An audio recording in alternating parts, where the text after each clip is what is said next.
सबैलाई वेलकम छ फेरि पनि तपाईहरुलाई कक्षा 11 को हामी बैंक क्याश बुकमा छौं भाइ बहिनीहरु। हामी अस्मिता पब्लिकेसनको क्वेशन गर्दै छौं। विद्यार्थी भाइ बहिनीहरुले नेपाली मिडियम अस्मिता पब्लिकेसनको नेपाली मिडियमको 558 इंग्लिश मिडियमको 569 पल्टाउनु होला। मसँग यहाँ चाहिँ क्वेशन इंग्लिश मिडियममा छ, नेपाली मिडियमको चाहिँ म तपाईहरुलाई भनिदिन्छु, यसलाई ट्रान्सलेट गर्छु। सबै विद्यार्थी भाइ बहिनीले बुक अनिवार्य राख्नु होला र हामीले त्यो फर्मेटमा हामी सोलुसन गर्दै छौं है त। ओके भाइ बहिनीहरु, तपाईहरुले यहाँ क्वेशन नम्बर 1 मा हेर्न सक्नुहुन्छ, prepare bank cash book for the month of Chaitra. माथि हेडिङमा तपाईले bank cash book for the month of Chaitra हामी प्रिन्टेड फर्मेटमा यो फिलअप गर्नुपर्ने भाग भएर त्यहाँ फर्मेट चैत भनेर लेख्नुपर्ने हुन्छ। चैत महिनाको बैंक नगदी किताब भन्नु पर्यो, जहाँ महिना भनेको छ त्यहाँ चैत लेख्नु पर्यो। फ्रम द फलोइङ इन्फर्मेसन, तलको इन्फर्मेसन दिएको छ। हाम्रो सिम्पल क्वेशन हो यो सबै एउटै क्याटेगोरी क्वेशन छ। यसमा यसलाई कसरी गर्ने भन्ने कुरा जाँदै छ हामी। यो यस्तै एउटा क्याटेगोरी क्वेशन एउटा आउने हो। एउटै क्याटेगोरी क्वेशन यहाँ तपाईको 10 वटा 5-7 वटा क्वेशन कतिवटा छ, 1 2 3 4 5 6 7 8 9 10 वटा छ। Assuming that all expenditure payment order are submitted to DTCO, हैन, मानु सबै कारोबारहरु ती कारोबारको भुक्तानी आदेश अनुसारको कोष तथा लेखा निर्धारण कार्य अनुसार यो पेमेन्ट हुन्छ र DTCO paid the every expenditure at the end of the day, हरेक दिन सोही दिन ती कारोबारहरु चाहिँ कोले लेखाले सोही दिन भुक्तानी गरेको छ भनेको है। नेपाली मिडियममा के भन्यो भने तल दिएका जानकारीहरुको आधारमा चैत महिनाको बैंक नगदी किताब तयार गर्नुस्। ती कारोबारहरुको भुक्तानी आदेश अनुसार कोष तथा लेखा नियन्त्रण कार्यालय कोले निकाले सोही दिन भुक्तानी गरेको छ भनेको छ है। अब हामीले यो जस्तै चैत 5 मा purchase of dress material of ₹2000 अर्थात रु 2000 को पोशाक खरिद गरियो भनेको छ है। हामीले म एउटा क्वेशन भाइ बहिनीलाई सोध्छु, पुनिका तिमल सिन्हा, तपाईले मलाई यसको सोलुसन भन्नुस् त। गोसरा भौचर यसको कसरी बनाउनु हुन्छ? पहिलो नम्बर चैत 5 को गोसरा भौचर कसरी तयार गर्नुहुन्छ? रु 2000 पोशाक खरिद गरियो भन्यो भने खाली डेबिट क्रेडिट मात्रै छुट्याउ त नानी। डेबिट बख पोशाक क्रेडिट जी कोलेनिका ड्याश एकल खाता कोष। यस, थ्यांक यू सो मच। हो सबै भाइ बहिनीहरु यो सबै छ नि, यो पर्चेज पेमेन्ट भनेको यो सिम्पल जर्नल भाउचरसँग रिलेटेड इन्फर्मेसन हो। यसको गोसरा भाउचर जर्नल भाउचर सबै डेबिट बख शीर्षक, यो शीर्षक जे शीर्षक बजेट हेड लेख्नु पर्यो। क्रेडिट कोलेनिका एकल खाता कोष हुन्छ। यो 5 देखि 30 गतेसम्म कारोबारको सबै क्वेशनहरु है। तर अंग्रेजी माध्यममा के भन्नु पर्छ भने DRB budget head CRDTCO TSA भन्ने, सबैमा CRDTCO हुन्छ, DRU हेडिङ हुन्छ। अब यो यसलाई हामीले कसरी बनाउने त? गोसरा भाउचर बनाएर पनि हामीले बैंक क्याश बुक तयार गर्न सक्छौं। गोसरा भाउचर नबनाइकन पनि हामीले बैंक क्याश बुक तयार गर्न सक्छौं। तर अब अहिले हामीलाई बैंक क्याश बुक बनाउनलाई गोसरा भाउचर जरुरी छैन, बना भनेको पनि छैन। डाइरेक्ट नबनाइकन विदाउट प्रिपेयरिङ गोसरा voucher journal voucher how to fill up the information into bank cash book भन्ने कुराहरु सिक्दै छौं भाइ बहिनीहरु। अब हामीले यसलाई कसरी तयार गर्ने त भन्नको लागि हेर्नुस्, सबैले राम्रोसँग ध्यान दिनु होला। पहिलो क्वेशन यहाँ यो मलेप फारम अथवा एजीएफ नम्बर 209 नयाँको पुरानोको एजीएफ नम्बर 5 मलेप फारम 5 सँग रिलेटेड छ। यो तपाईले देख्नु भएको छ होला। यो भन्दा ठूलो बनाउन मिलेन, तपाईले त्यहाँ जुम गरेर हेर्नु होला। पहिलो क्वेशन जस्तै पहिलो क्वेशनलाई हामीले कसरी तयार गर्ने त भन्नुलाई यहाँ पुरै फर्मेट बनाएको छु। यहाँ पहिलो क्वेशनलाई चैत 5 को यहाँ तपाईले डेटमा चैत 5 लेख्ने, रेफरेन्स नम्बर होला त्यहाँ पुरानोमा रेफरेन्स नम्बर अथवा भाउचर नम्बर भन्ने हुन्छ, भाउचर नम्बर लेख्नु परेन, बनाइसकेको छ, भाउचर नम्बर तयार गरेको छ भने हामी भाउचर नम्बर यहाँ लेख्छौँ। यहाँ पार्टिकुलरमा क्वेसन सार्दा हुन्छ, purchase of being, purchase of dress material भन्थ्यौँ हामीले जर्नल भाउचर बनाउँदा न्यारेसनमा जे लेख्ने हो त्यही कुरा लेख्ने हो। पर्चेज ड्रेस मेटेरियल अर्थात् तपाईँले नेपालीमा पोसाक खरिद गर्यो भन्नु होला, यहाँ चैत 5 लेख्नु होला, अनि पार्टिकुलर विवरणमा पोसाक खरिद गरियो भन्नु होला है। त्यतिसम्म मलाई लाग्छ विद्यार्थी भाइ बहिनीले सबैले लेख्न सक्छन्।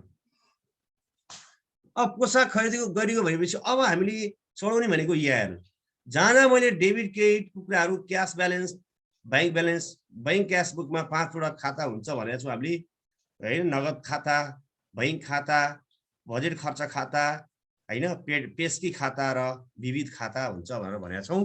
यो 5 वटा खाताभित्रको हामीले कोलमहरूमा कसरी भर्ने त भन्ने कुराहरू सिक्दैछौँ। हामीले गोसरा भाउचर बनाउँदाखेरि जब हामीले डिटिसिओ यहाँबाट जाँदैछौँ, अब यो मा गोसरा भाउचर ध्यान दिने हो, गोसरा भाउचर ध्यान दिए पनि दिने हो, गोसरा भाउचर नबनाइकन पनि जान सक्छौँ भन्ने कुरा बुझ्नु पर्यो। अब यो क्यास ब्यालेन्स भनेको नगद आय गएको, नगद आयो भनेको डेबिट, गयो भने credit. Purchase of dress material गर्दाखेरि हामी क्यासको कुरा कहीँ पनि भनेको छैन। जस्तै पर्चेज अफ ड्रेस मेटेरियल भन्यो भने डिआरबी बख, डेबिट बख पोसाक, क्रेडिट, टिटिसिओ अथवा जिल्ला कोलेनिका भनेपछि यो बैंक क्यास बुक भनेको जिल्ला कोलेनिका हो है। बैंक ब्यालेन्स भनेको जिल्ला कोलेनिका, डिटिसिओ। यो स्ल्यास लेखेर तपाईँले फर्मुलामा डिटिसिओ लेख्नु होला। बैंक ब्यालेन्समा यो स्ल्यास लेखेर भाइ बहिनी यहाँ डिटिसिओ लेख्नु होला है। सबै विद्यार्थी भाइ बहिनीले यो बैंक ब्यालेन्सको ठाउँमा यहाँ तपाईँ यस्तो स्ल्यास दिएर यहाँ डिटिसिओ लेख्नु होला। सबैले डिटिसिओ लेख्नुहोस् है, सबैले डिटिसिओ लेख्नुहोस्। डिटिसिओ भनेको डिटिसिओ एकल खाता कोष भनेर लेख्नु होला बैंक ब्यालेन्स ठाउँमा है। अनि अब अर्को तपाईँले ध्यान दिनुपर्ने कुरा, अब बैंक ब्यालेन्स डेबिट छ भने हेर्नुहोस् है एकछिन, बैंक ब्यालेन्स डेबिट छ भने डेबिटमा लेख्ने, बैंक ब्यालेन्स क्रेडिट छ भने क्रेडिटमा लेख्ने है। अथवा डिटिसिओ डेबिट छ भने बैंक ब्यालेन्सको डेबिटमा, डिटिसिओ क्रेडिट छ भने बैंक ब्यालेन्सको क्रेडिटमा भन्नु खोजेको है मैले। डिटिसिओ डेबिटमा छ, जस्तै पहिलो क्वेसनमा यो सबै क्वेसनमा डिटिसिओ क्रेडिट हुन्छ, त्यो भएर हामी के गर्छौँ, यी चैत 5 मा पर्चेज ड्रेस मेटेरियल अनि बैंक ब्यालेन्सको ठाउँमा सिआर डिटिसिओ छ है। यो सिआरलाई हामीले लगाएर ब्यालेन्समा लगाएर राख्छौँ, सिआरलाई माइनसमा राख्ने, डिआरलाई प्लसमा राख्ने है। जो बैंक ब्यालेन्सको डिआर छ भने प्लसमा लेख्ने, ब्यालेन्समा बैंक ब्यालेन्सको सिआर छ भने माइनसमा राख्ने। माइनस भनेको ब्र्याकेटमा राखिन्छ, ब्र्याकेट भनेको नेगेटिभ भ्यालु है। मैले यहाँ 9 नम्बर कोलम, यो 1 नम्बर 2 नम्बर 3 4 5 6 है, अनि 7 8 9 यो बैंक ब्यालेन्स कोलम भित्रको ब्यालेन्स भन्ने कोलममा चाहिँ जहिले पनि डेबिट, क्यासको डेबिट र बैंकको डेबिट जोड्ने, क्यासको क्रेडिट र बैंकको क्रेडिट दुवै घटाउने, त्यो घटाएर आएको। जस्तै क्यासमा यहाँ ड्यास छ, 0 छ, यहाँ पनि 0 छ, यहाँ पनि 0 छ, एउटा मात्रै भ्यालु छ हैन। बैंक ब्यालेन्समा सिआर भ्यालु छ 2000 भनेपछि यो माइनसमा राख्नु पर्यो कि, सिआर माइनस राखिन्छ हैन। अनि माथिबाट जोड घटाउ गर्दा गर्दै आउने यो ब्यालेन्स भनेको घट्ने बढ्ने हुन्छ है। सिआर माइनस, यो सिआर भनेको माइनस भ्यालु हो, त्यो भएर हामीले यहाँ नेगेटिभमा राखेको। यहाँसम्म तपाईँले बुझ्नुभयो होला। अब हामीले बजेट एक्सपेन्डिचरमा हामीले के भन्यौ त भन्दाखेरि के चढ्यो, अब बल्ल गोसरा भाउचरको डेबिटको भ्यालु चढ्यो, सरी क्रेडिटको भ्यालु चढ्यो। अब डेबिटको चढ्न बाँकी छैन त। गोसरा भाउचरमा डिआरबी, ड्रेसेस, सिआर, डिटिसिओ भनेका छौँ, अथवा डेबिट बख, पोसाक, क्रेडिट, कोलेनिका भनेका छौँ। क्रेडिटको भ्यालु चढ्यो, कोलेनिकाको भ्यालु चढ्यो, डिटिसिओ भनेको कोलेनिका हो, कोलेनिकाको भ्यालु चढ्यो। डेबिट बख, पोसाकको भ्यालु चढ्न बाँकी छ। पोसाक भनेको कहाँनिर चढ्यो, बजेट एक्सपेन्डिचरमा चढ्यो हैन। त्यही भएर पोसाक 21121 नम्बर पर्यो, बजेट हेड नम्बर यो पोसाक। ड्रेस 21121 पर्यो भने पोसाकको रकम कति हो, डेबिट पोसाक छ, त्यही भएर पोसाकको भ्यालु यहाँ 2000 यहाँ चढ्यो। अन्त केही काहीँ चढेन, सिद्धियो यति। यो डेबिटको भ्यालु बजेट एक्सपेन्डिचरमा चढ्यो, डिआरबी पोसाक भनेको थियौँ, डेबिट बख पोसाकमा चढ्यो, बखमा बजेट खर्चमा। सिआर डिटिसिओ, सिआर कोलेनिका भनेको थियौँ, कोलेनिका सिआर छ, कोलेनिका भनेको बैंक ब्यालेन्स हो, त्यहाँ चढ्यौँ। अनि यो सिआर भ्यालु चाहिँ यता ल्याएर ब्यालेन्समा हामीले के गरेको माइनस राखेको किनभने किन माइनस राखेको भने यो कोलमको भ्यालु भनेको क्यासको डेबिट र ब्याङ्कको डेबिट जोड्ने क्यासको क्रेडिट र ब्याङ्कको क्रेडिट घटाएर यहाँ राख्नु क्यास छैन क्यास डेबिट क्रेडिट भएको छैन कुनै पनि क्वेसनमा यो अहिले दिएको क्वेसन नम्बर 1 मा त्यही भएर क्यासमा कहीँ चढेन सबै कुरा यसै गर्ने अनि यति मात्रै गर्ने होइन अब तपाईलाई क्वेसनले के भनेको छ भने माथि हेडिङमा क्वेसनले के भनेको छ दुईटा क्वेसन छ भाइहरु हरेक दिन दुईटा क्वेसन छ हेर्नुस् त assuming that all payment expenditure payment order are submitted to DTCO मानौ सबै खर्चहरु हैन सबै खर्चहरु DTCO मा सबमिट गर्ने कुन खर्च कहाँ गरेको भनेर जिल्ला कोष तथा लेखा नियन्त्रण कार्यालयमा भुक्तानी आदेशको लागि भुक्तानी गर्दिनुस् भन्ने आदेश गर्नलाई हामीले जिल्ला कोष तथा लेखा नियन्त्रण कार्यालयमा सबमिट गर्नुपर्छ पेश गर्नुपर्छ र त्यही जिल्ला कोष तथा लेखा नियन्त्रण कार्यालय जिल्ला कोलेनिकाले चाहिँ हामीले पेमेन्ट गर्दिनुस् भन्ने आदेश दिएको आधारमा चाहिँ हामीले चाहिँ उनीहरुले हामीलाई के गर्छ पैसा दिन्छ अथवा त्यो खर्चको लागि पेमेन्ट गरिदिन्छ त्यही भएर यहाँ भनेको छ DTCO paid the every expenditure भनेको सबै expenditure at the end of day हरेक दिन प्रत्येक दिन सोही दिनमा चाहिँ उसले कारोबारहरुको भुक्तानी गर्छ भनेको छ हेर्नुस् त तल दिएका कारोबारहरुको आधारमा चैत महिनाको बैंक हिसाब तयार पार्नुस् ती कारोबारहरुको भुक्तानी आदेश अनुसार कोष तथा लेखा नियन्त्रणले सोही दिन भुक्तानी गरेको छ सोही दिन भुक्तानी गर्यो भने जस्तै चैत 5 को दुईटा भयो 10 को पनि दुईटा भयो सबैको दुई चोटी चढाउनु पर्छ कहाँ चढाउने भन्दै छु मैले सोही दिन नभन्न कहिलेकाहीँ यसै भन्छ DTCO paid at the every expenditure at the end of the month भन्न सक्छ महिनाको अन्तिममा भुक्तानी गर्यो भने लास्टमा एकचोटी भुक्तानी गर्नुपर्ने हुन्छ एउटा मात्रै घोषणा भोजन बनाउनु पर्ने हुन्छ अब यहाँ DTCO ले पेमेन्ट गर्यो भन्नुको मतलब के हो त DTCO ले पेमेन्ट गर्यो भन्नुको मतलब तपाईले बुझ्नु पर्यो भुक्तानी निकासा प्राप्त भन्छ यसलाई है यहाँ भुक्तानी निकासा प्राप्त अर्थात receive payment release to dress भन्छ यहाँ ड्रेसको लागि पोसाकको लागि भुक्तानी निकासा प्राप्त टेलिफोन चार्जको लागि भुक्तानी निकासा प्राप्त इलेक्ट्रिक चार्जको लागि भुक्तानी निकासा प्राप्त भन्न हरेक दिन सेकेन्डमा गर्नुपर्छ जस्तै अब तपाईले सेकेन्डमा यो माथिको बुझेपछि चैत 5 कै दोस्रो गर्नुपर्ने हुन्छ चैत 5 को दोस्रो अर्को बनाउनु पर्यो यहाँ receive payment release to dress भन्नु पर्यो रिसिभ यो सबै ठाउँमा रिसिभ भन्ने रिसिभ पेमेन्ट रिलिज भन्ने अनि जुन शीर्षक छ त्यो शीर्षक लेख्ने है receive payment release to dress receive payment release to electric charge receive payment release to rent receive payment release to repair expenses receive payment release to fuel भन्ने नेपालीमा के भन्ने पोसाकको लागि भुक्तानी निकासा प्राप्त टेलिफोन चार्जको लागि भुक्तानी निकासा प्राप्त इलेक्ट्रिसिटी चार्जको लागि भुक्तानी निकासा प्राप्त भाडाको लागि भुक्तानी निकासा प्राप्त हैन मर्मतको लागि भुक्तानी निकासा प्राप्त इन्धनको लागि भुक्तानी निकासा प्राप्त विविध खर्चको लागि भुक्तानी निकासा प्राप्त फर्निचरको लागि भुक्तानी निकासा प्राप्त उत्पादन सामग्रीलाई भुक्तानी निकासा प्राप्त किताबको लागि भुक्तानी निकासा प्राप्त भन्ने है सबै ठाउँमा भुक्तानी निकासा प्राप्त को लागि भुक्तानी निकासा प्राप्त भन्ने है जस्तै यहाँ अब भुक्तानी निकासा प्राप्त हुँदा हामीले जर्नल भाउचर के बनाउँछौँ थाहा छ निकासा प्राप्त भयो भने डेबिट कोलेनिका क्रेडिट निकासा प्राप्त हुन्छ डेबिट कोलेनिका क्रेडिट चालू कोष निकासा डेबिट कोलेनिका क्रेडिट बजेट निकासा डेबिट कोलेनिका क्रेडिट भुक्तानी निकासा हैन भुक्तानी निकासा जहिले पनि क्रेडिट हुन्छ debit DTCO credit budget release debit DTCO credit revolving fund release debit DTCO credit payment order release सबै सधैँभरि payment order release payment release जहिले पनि हामीले क्रेडिटमा राख्ने तर DTCO के हुन्छ डेबिट हुन्छ है ल है अब चैत 5 मा रिसिभ पेमेन्ट रिलिज भनेको छ हामीले भाइ बहिनीहरु चैत 5 मा रिसिभ पेमेन्ट रिलिज तपाई एकदमै ध्यान दिनु पर्यो यहाँ चैत 5 मा अब चैत 5 मा receive payment release to dress भन्ने receive payment release to dress भनेको यो गोसरा भाउचरको न्यारेसम्म चल्ने शीर्षक है receive payment release to dress भन्ने अब यो भनेको DTCO भनेको छु मैले बैंक ब्यालेन्समा चाडा कोलम हुन्छ debit credit cheque number balance हुन्छ अब DTCO डेबिट भयो त्यही भएर DTCO डेबिटमा राखेको अनि यो डेबिटमा राखेपछि पहिला कति थियो पहिला -2000 थियो हैन पछि के भयो डेबिट प्लस हुन्छ यो डेबिट जहिले पनि के गर्ने प्लस गर्ने है भाइ बहिनीहरु डेबिटमा जहिले पनि प्लस गर्ने, यो डेबिट प्लस गर्ने, क्रेडिट के गर्ने माइनस गर्ने, यो डेबिट प्लस गर्ने है, डेबिट प्लस गर्ने, क्रेडिट गर्ने माइनस गर्ने, के को लागि बैंक ब्यालेन्सको यसको लागि। जहिले पनि यो बैंक ब्यालेन्स निकाल्दा डेबिट डेबिट प्लस गर्ने, क्रेडिट क्रेडिट माइनस गरेको हो। माथि क्रेडिट थियो माइनस 2000 भयो, अब माइनस 2000, अब सुरुमा 2000 माइनस थियो, पछि फेरि 2000 के भयो प्लस भयो। यो माइनस 2000 मा प्लस 2000 जोड्दा कति भयो 0 भयो कि भएन 0 भए। पहिला सुरु चढौँ, अब चढाउँदै जाउँ। हामीले पहिला गोसरा भाउचरमा के हुन्थ्यो डेबिट डिडिसियु क्रेडिट चालु कोष निकासा, डेबिट डिडिसियु क्रेडिट भुक्तानी के अरे payment release, debit DDCU credit payment release हुन्छ।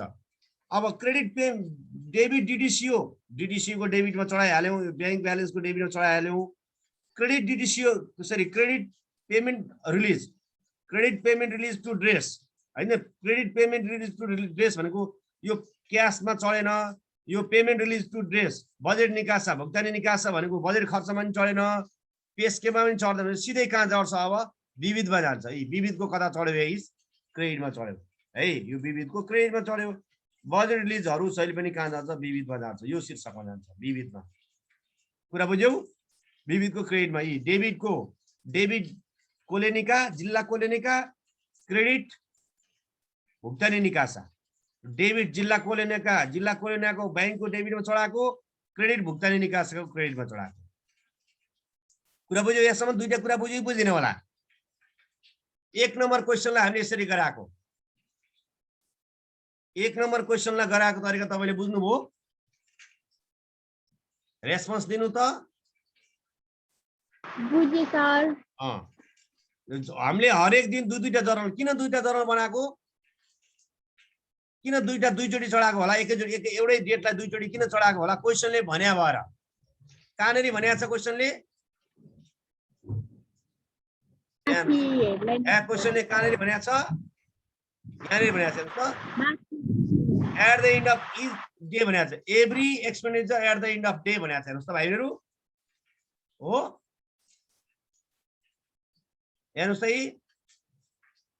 Every expenditure at the end of day, DDCO paid every expenditure at the end of day भनेको छ।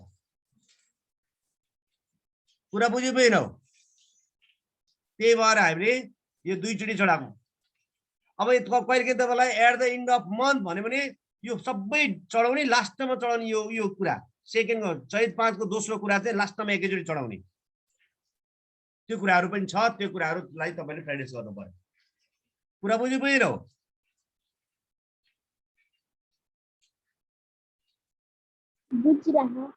ल अब तपाईँले यसै सेम तरिकाले अब सबैको त्यसै गरी गर्ने। हेर्नुहोस् त चैत 10 मा पेमेन्ट अफ टेलिफोन चार्ज भनेको छ, टेलिफोन महसुल 4000 भुक्तानी गरियो, टेलिफोन महसुल 4000 भुक्तानी गरियो भनेर लेख्नुस्। अनि बैंक भुक्तानी गर्दा पैसा जान्छ, बैंक क्रेडिट हुन्छ, पैसा जान्छ बैंक क्रेडिट हुन्छ भनेको डिडिसिओ क्रेडिट हुन्छ। क्रेडिट भनेको माइनसमा लेख्नु पर्यो। अब यहाँ माथिबाट हेर्दै जानु, 0 छ, यो 0 मा यो क्रेडिट माइनस गर्ने, 0 मा क्रेडिट माइनस गर्दा अघिल्लो मितिको ब्यालेन्सबाट पछिल्लो मितिको डेबिट क्रेडिट है। यहाँ अघिल्लो मितिमा प्लस छ, यो 0 छ, 0 मा के भयो 4000 प्लस माइनस भयो, क्रेडिट माइनस गर्ने माइनस 4000 भयो। अनि यो टेलिफोन चार्ज कति नम्बर 22,112 मा पर्यो, त्यो भएर 4000 गर्यो हैन। डेबिट बखर टेलिफोन सञ्चार महसुल होला। अनि अर्को फेरि त्यही दिनमा फेरि सेम माथिको 5 को 10 गरी फेरि 10 को receive payment order payment release to telephone, अर्थात् भुक्तानी निकासा प्राप्त, टेलिफोनको लागि भुक्तानी निकासा प्राप्त भन्ने। भुक्तानी निकासा प्राप्त भएपछि बैंक बढ्यो, पैसा आयो, बैंकमा डेबिट गरेको, अनि माथिको 4000 माइनस थियो, पछि 4000 प्लस भयो, माइनस 4000 प्लस 4000 गरेको 0 भयो। अनि भुक्तानी निकासा भनेको यो कुन शीर्षकमा पर्छ, विविध शीर्षकमा पर्छ। मिसेसियसको भुक्तानी निकासा डेबिट क्रेडिटमा छ, भुक्तानी निकासालाई लगाएर कहाँ राखेको, पेमेन्ट रिलिजलाई 4000 क्रेडिटमा राखेको। पेमेन्ट रिलिज भनेको भुक्तानी निकासा, बजेट निकासा हरेक चोटि यसरी गर्ने। बुझ्यौ भाइबेहरू, हरेक चोटि यसरी गर्दै जानु पर्यो। र यसरी हरेक चोटि यसरी गर्दै जाँदा तपाईको यहाँनेरि तपाईको आउनु पर्यो, हिसाब मिल्नु पर्यो।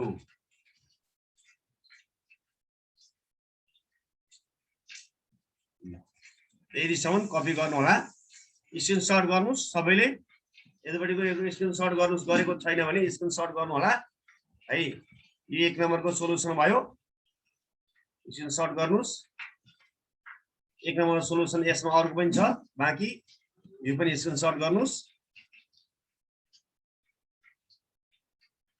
त्यसपछि आएर अर्को पनि स्क्रिनशट गर्नु होला 2 नम्बरको पनि सोलुसन स्क्रिनशट गर्नुस् अब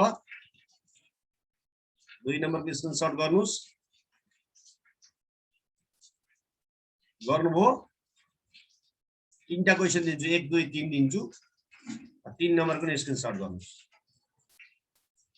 3 नम्बरको सोलुसनको स्क्रिनशट गर्नुस् ल जब 1 2 3 मात्रै तपाईको लागि आज होमवर्क हुन्छ है थ्यांक यू सो मच अब केही समस्या छ भने भाइ बहिनीले मलाई सोध्न सक्नुहुन्छ